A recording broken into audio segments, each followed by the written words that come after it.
Questo era il Rio Farra, ieri pomeriggio verso le 19, quando nel quartiere del Piave, in genere in tutta la pedemontana trevigiana, si è abbattuta una vera e propria bomba d'acqua.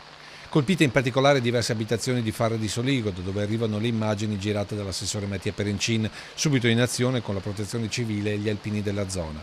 Uno spettacolo per molti cittadini impensabile lungo questo torrente che normalmente è quasi in secca.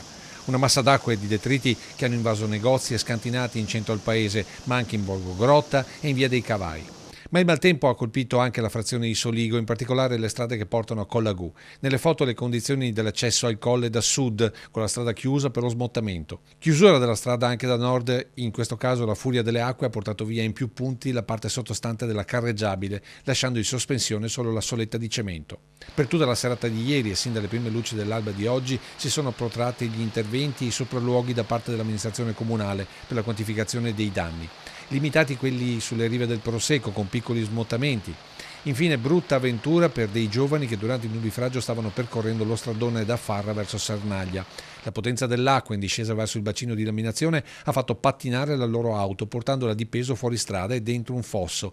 E solo un ponticello, come si vede nella foto, ha evitato che il veicolo prendesse velocità schiantandosi a valle. I giovani, intuendo il pericolo, sono usciti dall'auto prima che questa venisse coperta dalla piena del torrente.